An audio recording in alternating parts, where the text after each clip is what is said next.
টাকার অহংকার দেখানো যাবে নাকি? ক্ষমতা তোমাকে দিয়েছি বলে ক্ষমতার অপব্যবহার করা যাবে নাকি? আজকে তুমি যে মানুষের উপরে জুলুম করতেছো, এমন একটা সময় আসবে, এমন একটা সময় আসবে তোমার উপরে জুলুম করবে কে? এজন্য খবরদার। রাব্বুল আলামিন কিয়ামতের ময়দানে বলবেন, নিমানিল মুলকুল ইয়াউম লিল্লাহিল ওয়াহিদিল কাহ্হার। দুনিয়ার মধ্যে তোমরা বাহাদুরি করেছিলা, দুনিয়ার মধ্যে ক্ষমতার দাপট দেখাচ্ছিলা, আজকে তোমরা কোথায়? সে ক্ষমতাশীলরা কোথায়? সব নিশ্চুপ হয়ে দাঁড়িয়ে থাকবে, আল্লাহ তাআলার সামনে কথা বলার সাহস শক্তি থাকবে। এজন্য খবরদার, ক্ষমতার বাহাদুরি দেখানো যাবে না। আজকে ক্ষমতা পেয়েছি বলে মানুষের উপর অত্যাচার করা যাবে, জুলুম করা যাবে? আমাদের বাংলাদেশে ক্ষমতা পাওয়ার পরে এমন নির্যাতন করা শুরু করেছে, মানুষ যদি তার পাওয়ারটা কেড়ে নিতে চায়, মানুষ যদি তার ধ্বংস করে দিতে চায়, সে এমনও কাজ করতেছে পাওয়ারে থাকার জন্য, গদিতে বসার জন্য এমন কাজ করে যে মানুষ রাতের বেলা ঘুমাচ্ছে, গ্রেফতার হয়ে যাচ্ছে, কিন্তু সে কি কারণে গ্রেফতার হচ্ছে সে নিজে জানে না। যারা গ্রেফতার করছে তার যে কি কারণে গ্রেফতার করছে তার পুলিশেরাও জানে না। এমন অবস্থা হচ্ছে। আল্লাহ তাআলা এই সমস্ত ক্ষমতার বাহাদুরি থেকে আমাদেরকে হেফাজত করুক, পড়ে না আমিন। আরো জোরে পড়ে না আমিন। এই সমস্ত ক্ষমতা আমরা চাই না। ক্ষমতা দিয়েছে বলে কি অহংকার করা যাবে নাকি? সাইয়েদনা ওমর ফারুক রাদিয়াল্লাহু আনহু অর্ধ জাহানের খলিফা ছিলেন, তিনি কি অহংকারী ছিলেন? কথা বলেন। কিন্তু আজকে তুমি ক্ষমতা পাওয়ার পরে যে মুসলমানদের উপরে নির্যাতন করছো, এমন একটা সময় আসবে মুসলমানরা তোমার উপরে রাজত্ব করবে, চিল্লায় বলেন ঠিক কিনা? মুসলমান জাতি 700 বছর এই ভারতে ক্ষমতায় দখলে ছিলেন, একজনও বলতে পারবে না যে আপনাদের উপর আক্রমণ তো কোনো কথা বলেছে বা আক্রমণ করেছে, চিল্লায় বলেন ঠিক কিনা? কিন্তু তোমরা শুধুমাত্র কয়দিন ক্ষমতায় আসছো, এরপরে মুসলমানদের উপরে নির্যাতন করছো, অবশ্যই এর বিচার একদিন না একদিন হবে, চিল্লায় বলেন ঠিক কিনা? অবশ্যই বিচার হবে। এখন আমরা মজলুম অবস্থায় পড়ে আছি, এর বিচার জবাবদিহিতে আছে না নাই? কথা বলেন। এজন্য রেডি হয়ে যান, আপনি ক্ষমতার বাহাদুরি দেখান, আপনি পাওয়ার দেখান, নো উইল অ্যাবাউট। অবশ্যই আল্লাহ তাআলা যেন আমাদের সকলকে এই ক্ষমতার গরম থেকে আমাদের হেফাজত করে, বলেন আমিন। আরো জোরে পড়েন। রাজি আছেন তো সবাই? তাহলে টাকার গরম দেখাবেন, ক্ষমতার গরম দেখাবেন, চেহারার গরম দেখাবেন? খবরদার। এই যে চেহারার যে আমরা অহংকার করি, চেহারার মধ্যে সামান্য একটু আল্লাহ তাআলা যদি ইচ্ছা করে চেহারার মধ্যে দাগ করে দিলে আপনার চেহারাটা নষ্ট হয়ে যাবে, চিল্লায় বলেন ঠিক কিনা? কিন্তু আপনার অন্তরের মধ্যে যে ক্ষত আছে, এই ক্ষতটা দেখার মতো কেউ আছে? কেউ নাই। আপনি চেহারায় যদি কালো দাগ পড়ে যায়, সকালবেলা চলে যাবেন ডাক্তারের কাছে, ডাক্তার সাহেব এত সুন্দর চেহারা, আমার এই চেহারার মধ্যে কালো দাগ পড়েছে, এমন একটা ঔষধ আমাকে দেন যাতে করে দ্রুত করে এই দাগটা চলে যায়, কারণ আমি লোক সমাজে মুখ দেখাতে পারছি। আপনি সামান্য একটু ক্ষত হয়েছে আপনার চেহারার মধ্যে, চেহারা সুন্দর করার জন্য আপনি ডাক্তারের কাছে চলে গেলেন, আপনার চেহারার মধ্যে সামান্য একটু ক্ষত হয়েছে, কালো স্পট পড়েছে, এজন্য করে ডাক্তারের কাছে গেলেন, কিন্তু আপনার অন্তরের মধ্যে গুনাহ করতে করতে আপনার চেহারাটা ভালো আছে, কিন্তু আপনার অন্তরটা এমন হয়ে গিয়েছে, আপনি গুনাহ করতে করতে আপনার অন্তরটা কালো করে ফেললেন। এই যে কালো অন্তরটা, কোনোদিনও বলছেন নাকি যে ডাক্তার সাহেব এমন একটা ডাক্তারের কাছে যান যে ডাক্তারের কাছে গেলে আপনার কালো অন্তরটাকে পরিষ্কার করে দিতে পারে? একজনের কাছে কি গেছেন নাকি? আপনার চেহারায় কালো দাগ পড়ে গেল জন্য সঙ্গে সঙ্গে ডাক্তারের কাছে চলে গেলেন, কিন্তু আপনার অন্তরের মধ্যে যে কালো দাগগুলো পড়ে আছে, এই কালো দাগগুলো উঠানোর জন্য একদিনের জন্য আপনি রোহের ডাক্তারে কখনো গেছেন নাকি?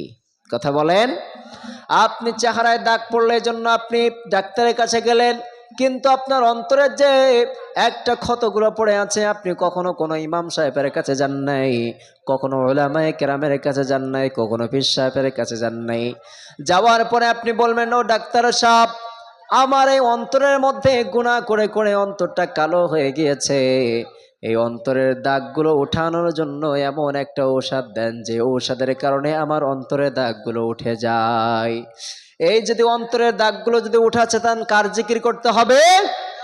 এজন্য রাব্বুল আলামিন বলেন, ইয়া আইয়ুহাল্লাযীনা আমানু যকুরুল্লাহা যিকরান কাসীরা ওয়াসাব্বিহুহু বুকরাতাও ওয়া আসীলা।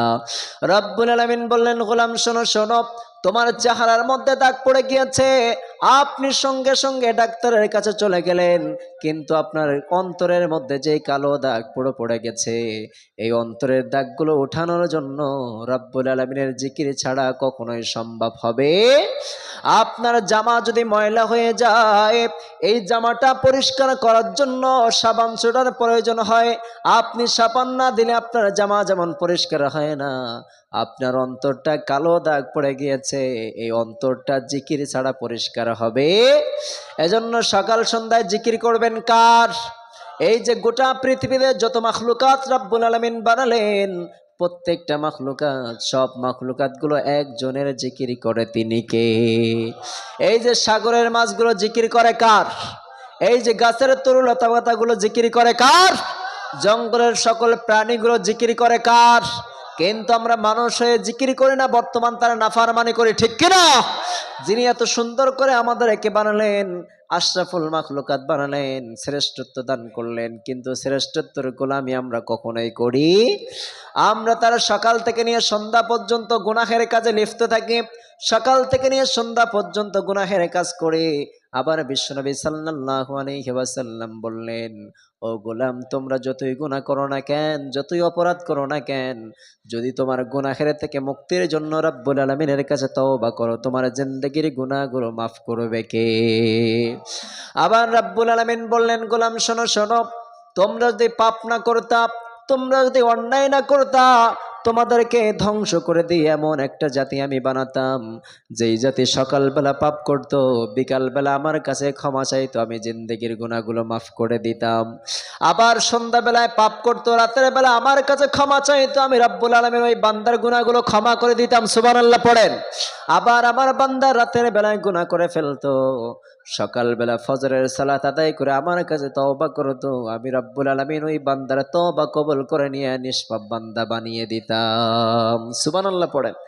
এই যে আমরা ফজরের সালাত আদায় করি, কোন ব্যক্তি যদি ফজরের পূর্ব মুহূর্তে সারা রাতের মধ্যে কোনো গুনাহ করে ফেলে, সারা রাতের মধ্যে গুনাহ করার পরে ফজরের পূর্ব মুহূর্তে ওযু করা লাগে কি লাগে না? কথা বলেন।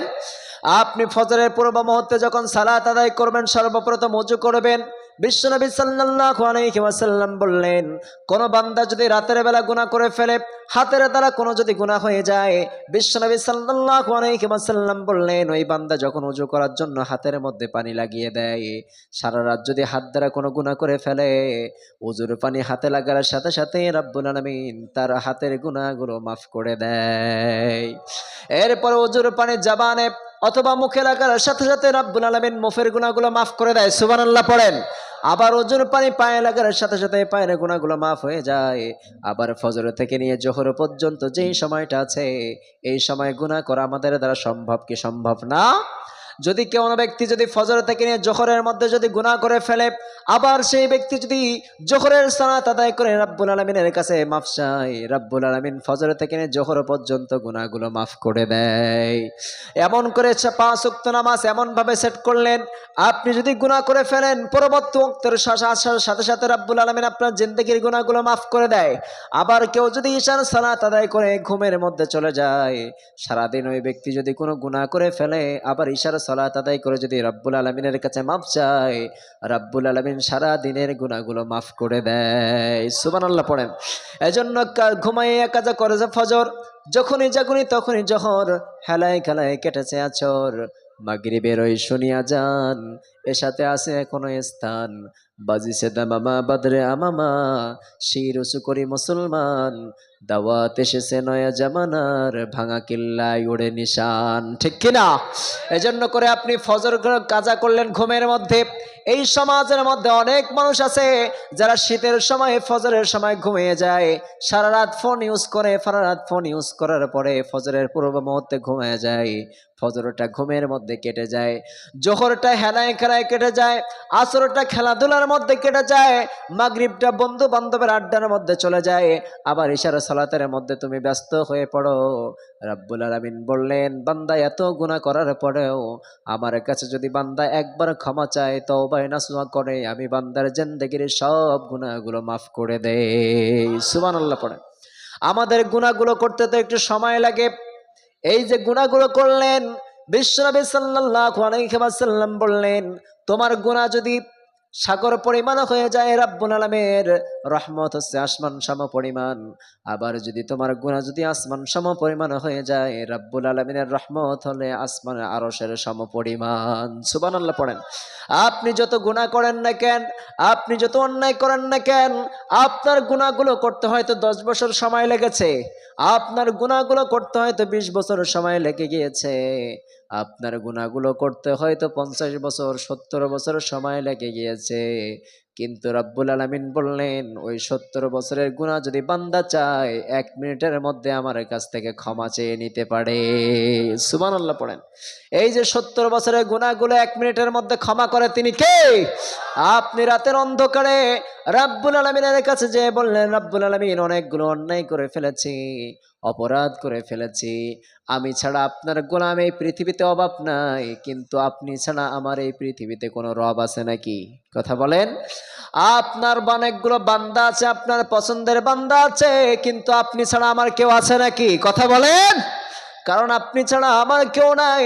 ও রাব্বুল আলামিন, শয়তানের ধোঁকায় পড়ে গুনাহ করে ফেলেছি, অন্যায় করে ফেলেছি, অপরাধ করে ফেলেছি, আপনি যদি মাফ না করেন, কে আমাকে মাফ করবে? এমন ভাবে যদি কান্না জড়িত কণ্ঠ নিয়ে কোন বান্দা যদি রাতের অন্ধকারে রাব্বুল আলামিনের কাছে ক্ষমা চায়, অথবা কোন এক তাফসীর মাহফিলে এসে যদি ক্ষমা চায়, রাব্বুল আলামিন 50 বছর 70 বছরের গুনাহগুলো 1 মিনিটের মধ্যে মাফ করে দেয়। সুবহানাল্লাহ পড়েন। এজন্য রাব্বুল আলামিন বলেন, লা তাকনাতু মির রাহমাতিল্লাহ, বান্দা যত অন্যায় করো না কেন, যত অপরাধ করো না কেন, আমার রহমত থেকে বান্দা কখনো নৈরাশ হবা। আবার আমার বান্দা গুনাহ করার পরে যদি তওবা নাসুহা করো, রাব্বুল আলামিন বললেন, কেমন ভাবে তওবা করবা? রাব্বুল আলামিন বললেন, ইয়া আইয়ুহাল্লাযীনা আমানু তুবু ইলাল্লাহি তাওবাতান নাসুহা। রাব্বুল আলামিন বললেন, গোলাম শোনো শোনো, আমার কাছে কেউ যদি তওবা নাসুহা করে, তওবার মতো তওবা যদি করতে পারো, আমি রাব্বুল আলামিন তোমার জিন্দেগীর সব গুনাহগুলো মাফ করে দিব। সুবহানাল্লাহ পড়েন। এজন্য তওবা নাসুহা করতে রাজি আছেন তো সবাই? আল্লাহ কবুল করুক, পড়েন আমিন। আরো জোরে পড়েন আমিন। যতগুলো কথা বলেছি আল্লাহ আমাদের সকলকে আমল করার তৌফিক দান করুক, পড়েন আমিন। হুজুর, হুজুর কই? শেষ করে দিই। হুজুর কই? ক্যাম্প করবে তো? হুজুর আছেন তো? আচ্ছা, যাই হোক, অনেকগুলো কথা বলে ফেলেছি আপনাদের সামনে। ফার্স্ট টাইমে আমাকে মেদিনীপুর আসা, আমি এর আগে কখনো আসি নাই। আমি বেশিরভাগ প্রোগ্রাম করে আসাম এবং 24 পরগনার মধ্যে। আসাম প্রোগ্রাম করলে আমার কষ্ট হয় না, কারণ অনেক দূরের জানেন, কিন্তু কষ্ট হয় না কেন জানেন? এই প্রোগ্রামগুলো আমার সব ফ্লাইটে হয়ে যায়, এজন্য কষ্ট হয় না। কিন্তু এই যে অনেক দূরে জার্নি করে আসলাম আপনাদের এখানে, প্রায় 250 কিলোমিটার দূরে, আল্লাহ তাআলা আপনাদের এখানে নিয়ে আসছেন। যতটুকু কথা বলেছি, কষ্ট পেয়েছেন কেউ? মাফ করে দিয়েছেন আমাকে? ছোট ভাই হিসাবে আমাকে ক্ষমা করে দিবেন। যাই হোক, অনেকগুলো কথা বলে ফেললাম। আল্লাহ তাআলা আমাদের সকলকে আমল করার তৌফিক দান করুক, পড়েন আমিন। যাওয়ার আগে যেহেতু আপনারা এখানে আসছেন অনেক কষ্ট করে, দেওয়ার মতো কিছু নাই, শুধুমাত্র আমি আপনাদের মেহমান, মুসাফির ছাড়া আমার কিছু নাই। দেওয়ার মতো কিছু আছে আমার? কিচ্ছু নাই, কিন্তু আপনার শুধুমাত্র আমি মেহমান হিসেবে আসছি আপনাদের এখানে, মুসাফির মানুষ। আল্লাহ তাআলা যেন মুসাফিরের দোয়া কবুল করে, এজন্য সবাই দোয়া করে যাবেন তো ইনশাআল্লাহ। আল্লাহ কবুল করুক।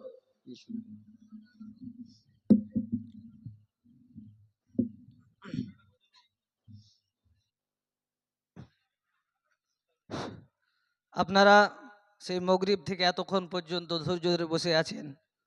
আমি আশা করি আপনারা ধৈর্য সহকারে বসবেন। এতক্ষণ পর্যন্ত আপনারা ধৈর্য ধরে বসেছেন, আর কিছু সময় আমরা নিয়ে নেব, কিয়াম হবে, তারপরে দোয়া হবে। পুনরায় আপনারা এই জায়গাতেই লাইন করে বসে যাবেন, অধৈর্য সহিত বসবেন না, একদম শান্তভাবে লাইন করে বসে যাবেন। আমাদের কিয়াম হবে, তারপরে দোয়া হবে। আপনারা যে যার জায়গায় বসে যাবেন, আপনাদের কাছে কাছে তাবারক পৌঁছে যাবে। أعوذ بالله من الشيطان الرجيم. بسم الله الرحمن الرحيم.